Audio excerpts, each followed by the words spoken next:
Pues buenas tardes a todos. En primer lugar, quiero agradecer al concejal de Sanidad y Salud, al Ayuntamiento de Alcorcón y, por supuesto, también agradecer a la Fundación Madrid +D, Fidel en su nombre, pues la posibilidad de compartir con todos ustedes un poquito de divulgación científica, en este caso sobre el virus. Estamos en un punto importante por tiempo y por espacio para hablar de virus. Y bueno, estamos, como ya se ha comentado, en la semana más larga del año, que es la Semana de la Ciencia, una semana de 15 días. Esta es mi tercera actividad y dentro de 2 días tengo que ir a Cuenca para hablar de divulgación científica, efectivamente. Bueno, pues rápidamente, en unos 15 minutos, a ver si más o menos me ajusto al tiempo, vamos a hablar sobre esos grandes desconocidos, los virus.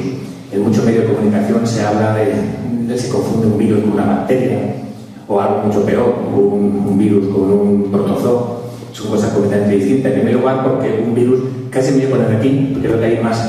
Ay, pero si me pongo aquí ya me salgo de foco. No lo sé, lo siento. Estoy buscando el mejor ángulo para la grabación, pero sin molestar a la gente.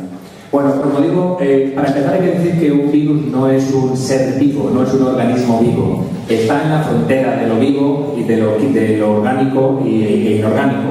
Es un virus que es un ser, es un organismo que necesita infectar células para apoderarse de la capacidad de vida que tienen las células que infectan. Hay diferentes tipos de virus muy variados.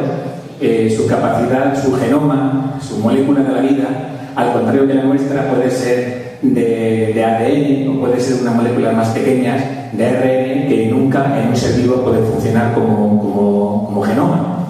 Tenemos, como curiosidades, hay como unas 10 veces más partículas víricas que bacterias en agua marina, y hablamos de 100 millones de partículas en un solo mililitro de agua. Hablamos de un número de partículas tan grande de virus en la biosfera, 200 millones de toneladas de carbono, no sé cuántos millones de ballenas blancas serían, pero si pusiéramos todos los virus uno detrás de otro, aunque son tan pequeños, los virus saldrían del sistema solar, creo, a unos 40 años luz de distancia, millones y millones y millones de kilómetros de distancia. O sea que son pequeñitos, pero todos juntos son peleones. Hay 100 veces más partículas virales que células y 10 a la 23 infecciones por segundo en el mundo, de cualquier cosa, de bacterias, de algas, de hongos, de plantas, de seres humanos, de animales. Pandemias que han ocurrido a lo largo de la historia, la más conocida quizás sea la peste, que mató a uno de 4 europeos. Ahora estoy hablando de epidemias en general. La peste no es un virus, la peste bubónica la produce Yersinia pestis, una bacteria. Pero hablando de monstruos contra la salud de la humanidad, pues tenemos algunas que recordamos. La viruela sí fue un virus y fue el primer organismo, en este caso no vivo, que fue extinguido por la mano del hombre de forma consciente. Tenemos otras muchas epidemias que no voy a pasar a enumerar, quizás la del SARS, que luego comentaré, o la famosa gripe A, que todos vivimos hace unos años y que ahora no es una pandemia, ahora es la gripe de todos los años contra la que tenemos que vacunar prácticamente. Y el MERS, que es un primo lejano del SARS, que ahora está en algunos países. Cuanto a datos de relevancia, bueno, pues casi unos 30 millones de muertos por la peste negra, teniendo en cuenta que significaba más o menos un cuarto de la población mundial de esa época. La pandemia de gripe, la mal llamada, así como le quisieron acusar de una muerte de unos alemanes hace unos años con la mal llamada caso del pepino español, bueno, pues también la mal llamada gripe española mató a más de 40 millones de personas, más que la Primera y la Segunda Guerra Mundial juntas. Y la pandemia del SIDA, bueno, lleva 22 millones y todavía en algunos países todavía está en expansión. El Comité Internacional de Taxonomía de Virus, pues más o menos está nada, hace falta que se vea nada, sino que comentar que todavía se conocen unos 2.000 y pico, unas 3.000 especies claras de virus, de especies, y hay otras 2.000 que se están intentando todavía clasificar a día de hoy. Cada vez se van subdividiendo más en familias, subfamilias y demás. Pero bueno, algunos virus de interés, para todos nosotros. Vemos que las formas de los virus son lo más variadas, a diferencia de los organismos vivos que tienen como genoma ADN y que suelen ser, tienen varias membranas, tienen un núcleo. Bueno, pues los virus, tenemos virus muy, muy pequeños, como el virus de la, si lo encuentro, el virus de la polio, que está en algún lado, el virus del papiloma humano. Tenemos también virus que tan psicodélicos como el virus de la rabia, que parece una bala, casi, o el famoso filovirus, el virus del ébola, del que voy a hablar a continuación. Tenemos virus muy clásicos como el adenovirus, que es un virus de ADN que causa trastornos respiratorios, digestivos. Está asociado con algún tipo de cáncer, pero de forma minoritaria, que tiene esta forma de Sputnik, casi de satélite tan característico, y algún virus muy raro, muy complejo, que visualmente que casi es tan grande que se puede ver con un microscopio óptico. Los virus hay que verlos con un microscopio electrónico. Hay algunos virus son tan complejos y tan grandes que casi se pueden vislumbrar con un microscopio óptico. Y actualmente se han descubierto los virus gigantes, que casi se pueden ver a simple vista. No estoy exagerando un poquitín, pero lo justo. Este sería el virus de la viruela, que como digo ya no está extinguido porque permanece en dos viales, uno en Estados Unidos y otro en Rusia, y cada año se preguntan los científicos qué hacen con esos dos viales de viruela, si lo destruyen o no. Y hasta ahora el resultado es que no. Bueno, pues esta interrogación en realidad no es un montaje, es así. Es una electromicroscopía, una fotografía del virus del ébola, preguntándose qué hace en esta vida, a dónde vamos, de dónde venimos. Bueno, pues no voy a hablar del ébola otra vez, contar todo lo que se sabe del ébola, porque ya se ha dicho mucho, ya he tenido que decir mucho. Como miembro de la Junta Directiva de la Sociedad Española de Virología, pues de alguna forma fui el portavoz para los medios de comunicación, oficioso, pues para hablar del ébola. He tenido que decir prácticamente todo, seguro que lo pueden encontrar en cualquier parte. Voy a comentar algunas curiosidades que se han dicho menos.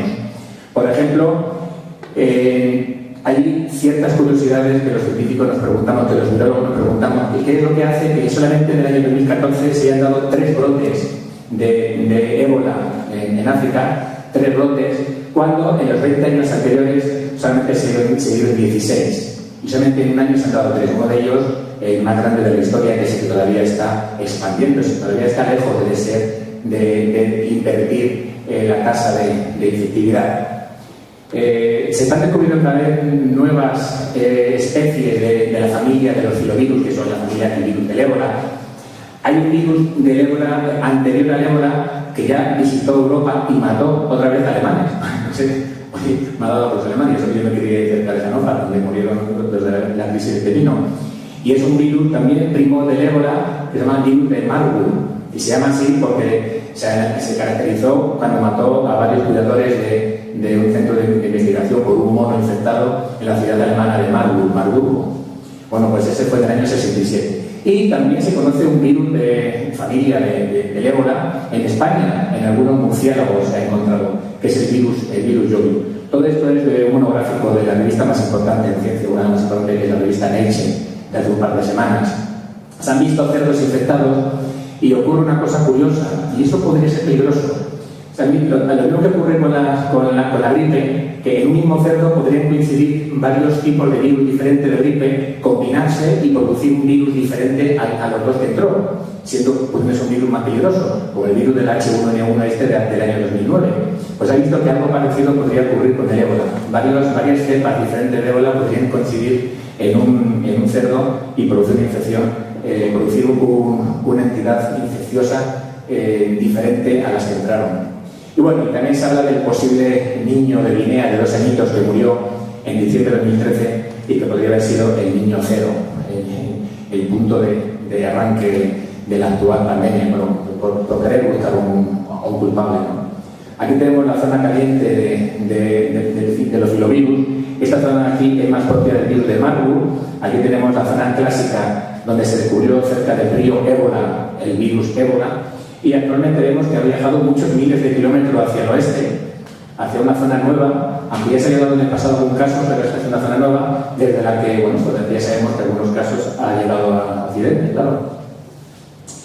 Rápidamente, bueno, cómo se transmite demás, como digo, y por falta de tiempo, de estas cosas sí se ha hablado ya mucho en los medios de comunicación.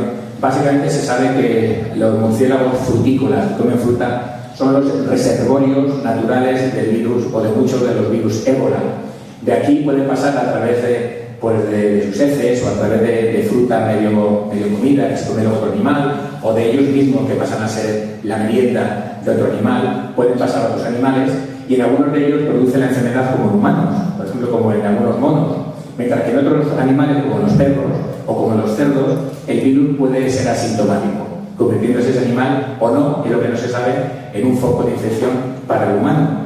Hubo un estudio en el 2001 en Gabón, pero no está muy claro si un perro podría pasar a humano, pero tampoco está claro que no lo haga. Los tratamientos también se sabe mucho de ellos. Actualmente no hay tratamiento. El tratamiento es paliativo, es tratar de manejar los síntomas, altas fiebres.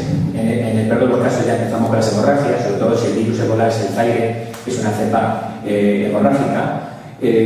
Pero bueno, actualmente tenemos una batería de tratamientos experimentales, ninguno de ellos está aprobado todavía, no ha pasado las fases clínicas pertinentes, y bueno, el favipiravir, que es el que trataron a Teresa, que es un fármaco de amplio espectro, no solamente va contra el ébola, sino va contra todo el virus que tiene el tipo de genes, para simplificar mucho, parecido al del ébola, es decir, lo que se llama técnicamente ARN de polaridad negativa.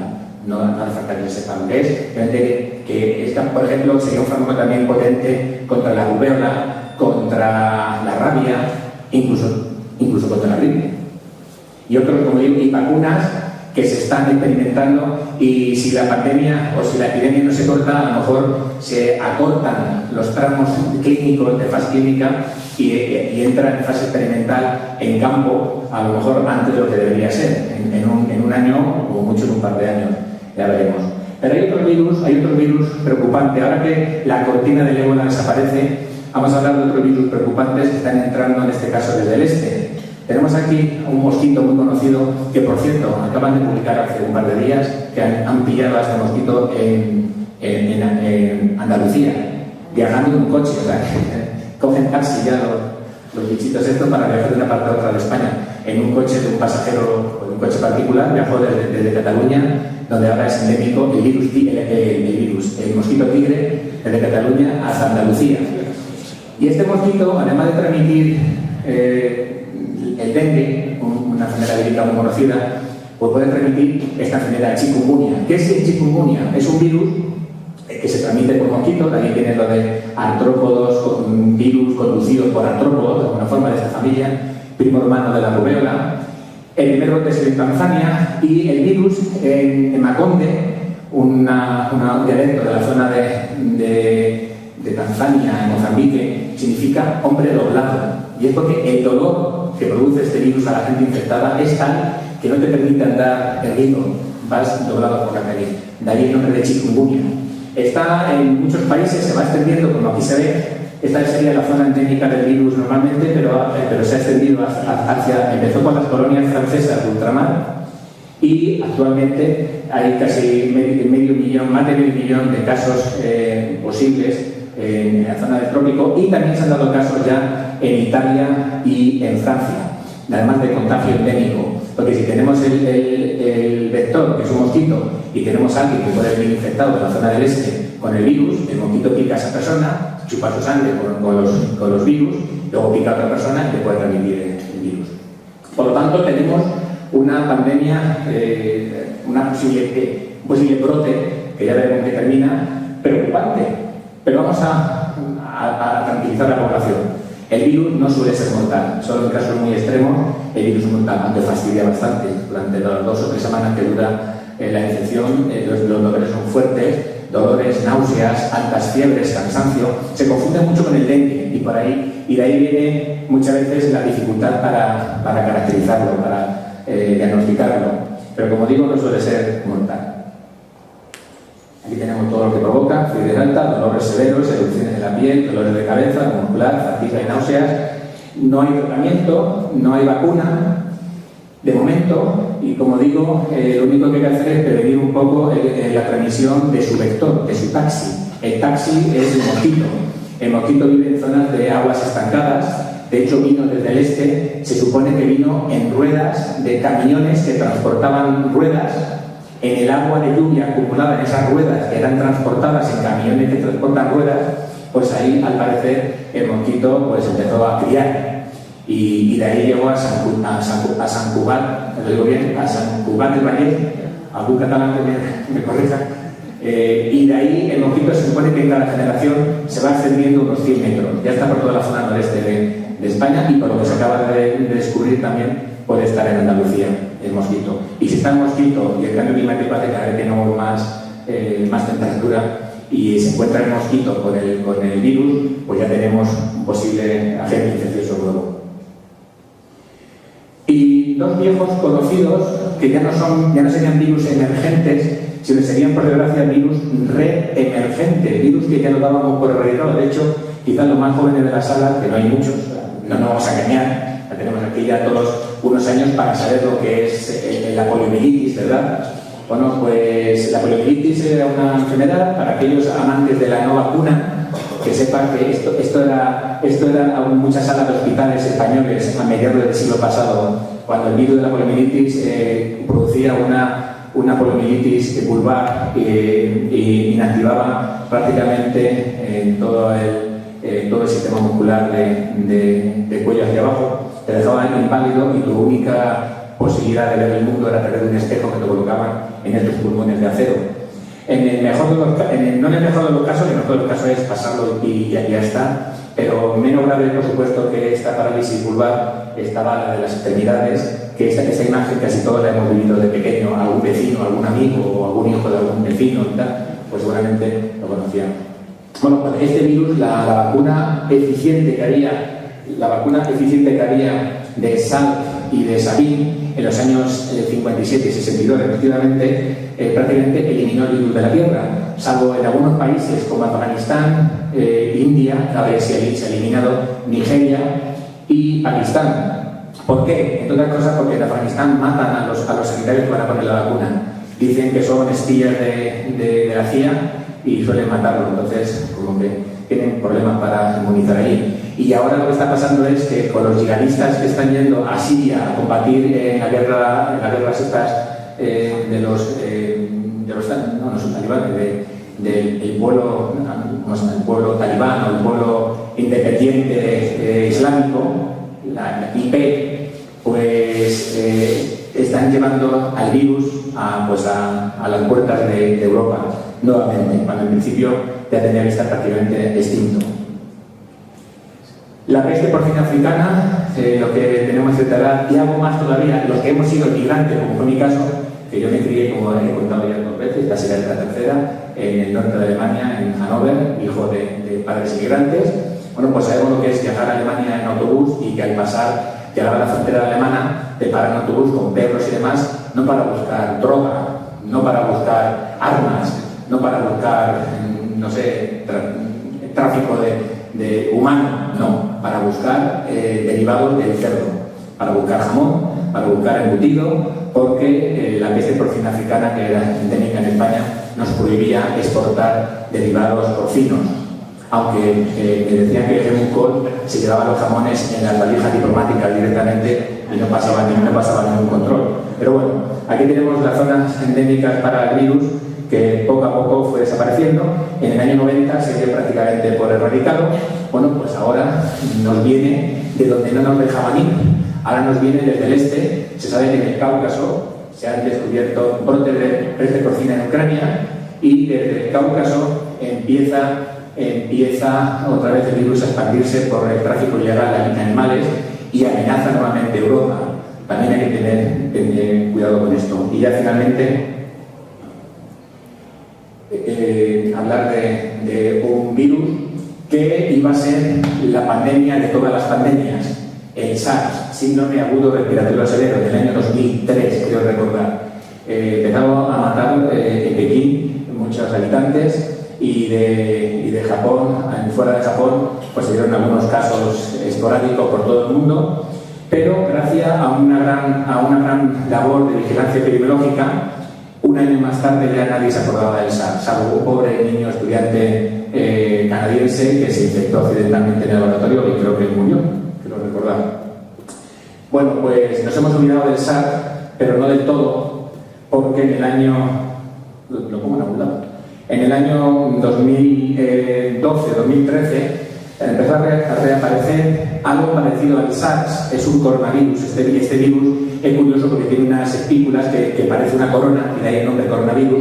Empezó a aparecer, es el Oriente Medio, SARS de Oriente Medio. Es un primo hermano del SARS de Pekín, pero en Oriente Medio, en Qatar, en Arabia Saudí, y de aquí a Inglaterra y a Francia varios casos, y también importantes. Se han hecho estudios de este virus y se ha visto que los murciélagos son los reservorios otra vez, pero de los murciélagos se ha visto que en camellos, de hecho, un análisis de los camellos de Arabia Saudí, y esto lo voy a decir, lo siento, voy a decir unas palabras que en su momento, en una entrevista a uno de los virólogos más importantes del mundo en coronavirus, el doctor Luis Juanes, lo llevó a comentar. En un estudio, por lo menos en la población estudiada de camello de Arabia Saudí, el 100% dio positivo para el virus. Pero es que se hizo como control también en algunos camellos españoles, no voy a decir de dónde, para no alarmar, zonas turísticas donde la gente se monta en camello para hacer un paseíto, y el 15% de esos camellos también dio positivo.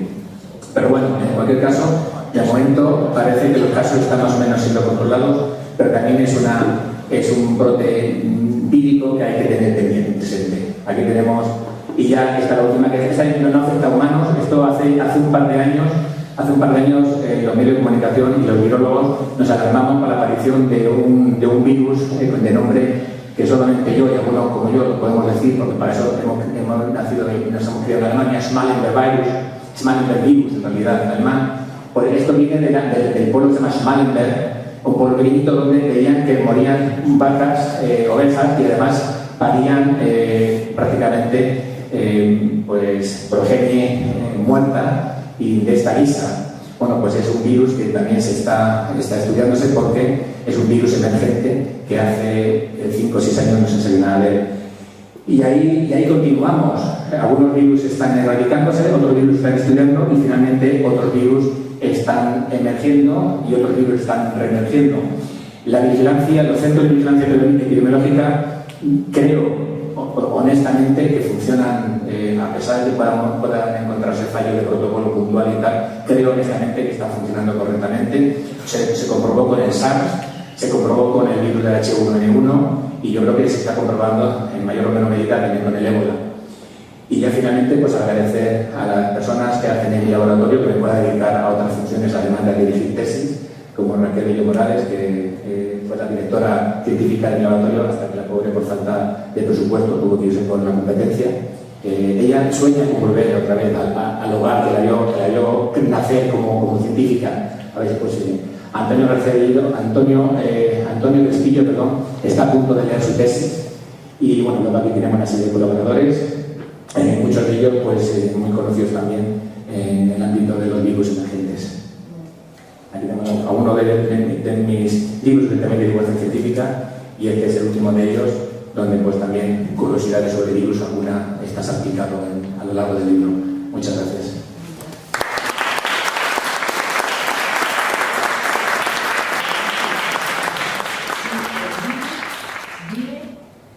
Materiales inertes, es decir, vive no lo sé, yo solo voy a explicar, no soy científica, soy publicista solamente. Entonces, vive un virus encima de la mesa, vive el virus del ébola, por ejemplo, vive en un sofá, vive en el teléfono. En el teléfono, bueno, en el teléfono porque a lo mejor puede restos, pero vive, si yo toco una mesa infectada, toco la mesa, luego viene otra persona infectada, toca la mesa, vive el virus ahí. Bueno, he dicho que los virus no son seres vivos, los virus no viven. No, pero sí, era una broma. Se entiende perfectamente. Se entiende perfectamente y la respuesta es que obviamente el virus se replica dentro de la célula que infecta. Fuera de la célula que infecta es una estructura prácticamente cristalizable, es una macroestructura que es inerte.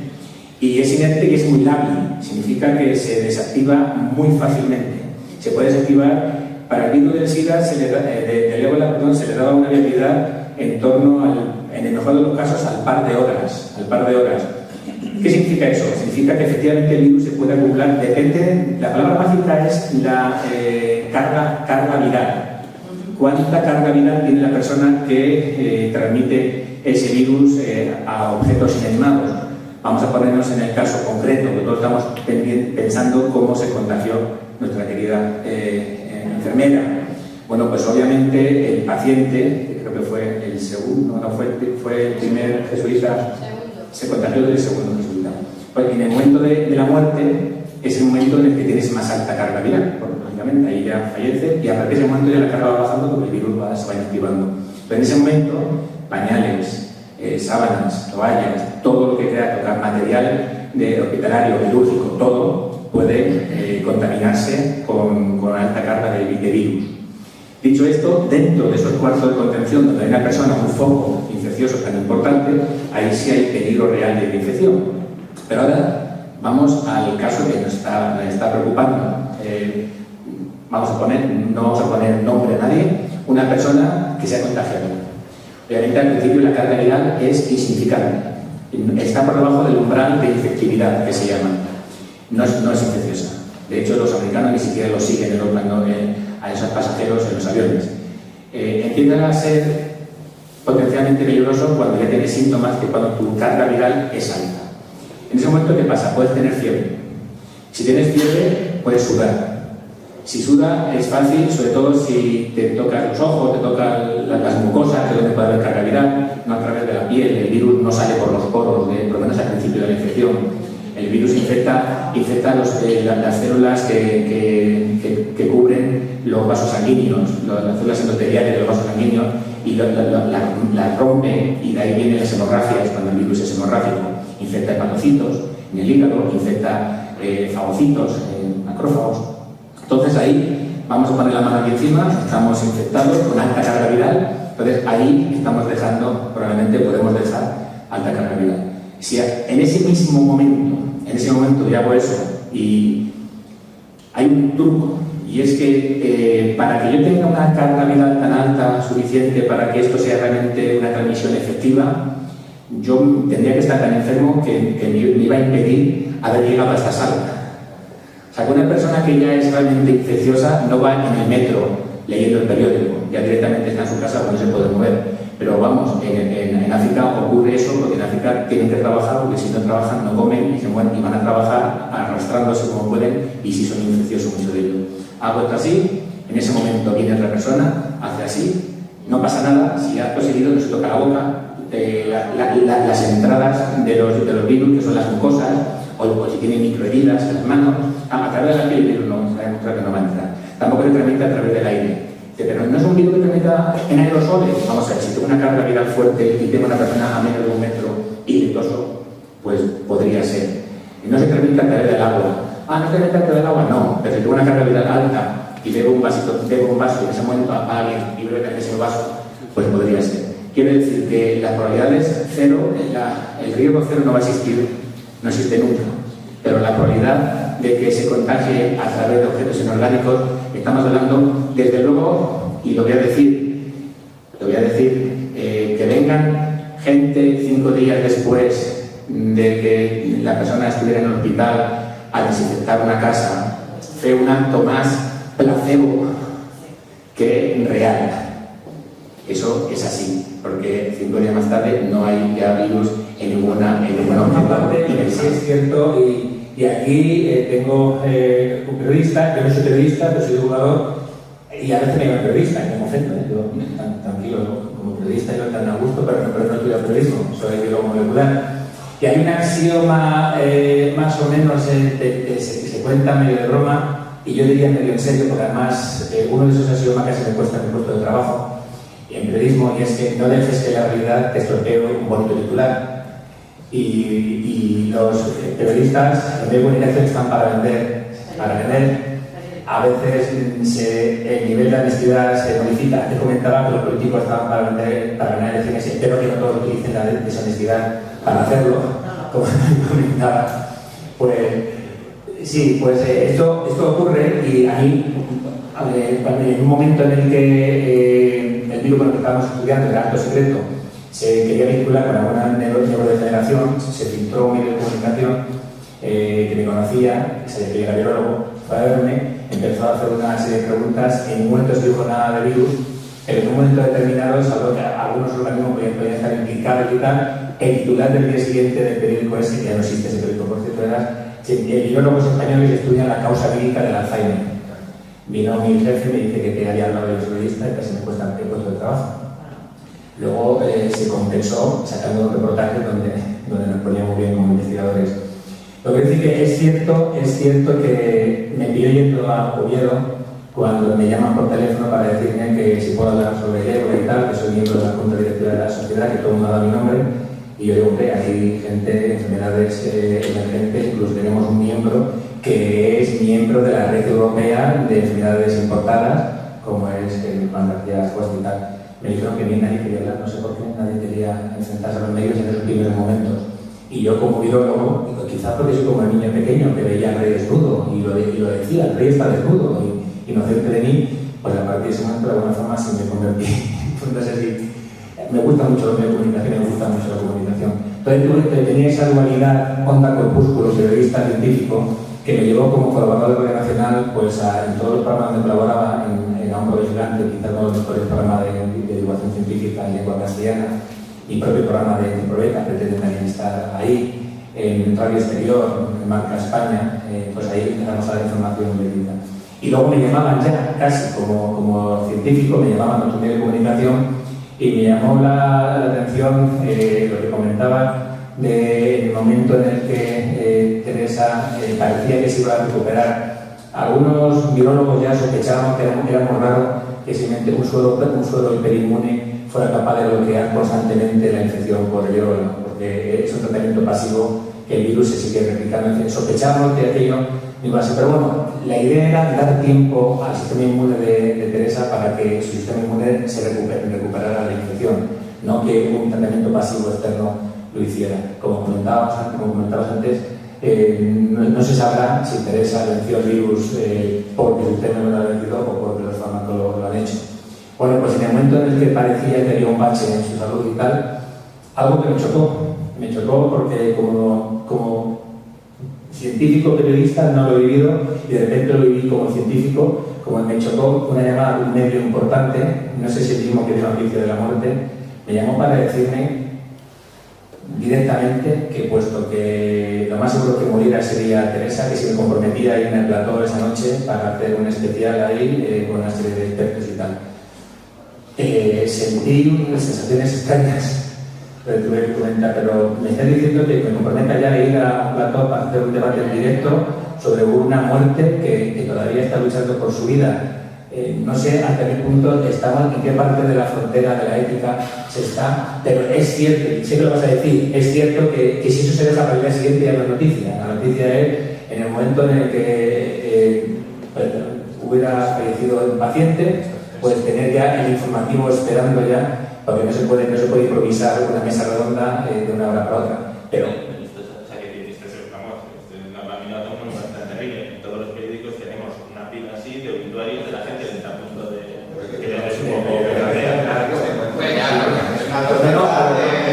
lo publicas cuando están muertos. No, pero no ha salido. Yo recuerdo uno de Tío Jurado. Pero el obituario lo tienes hecho.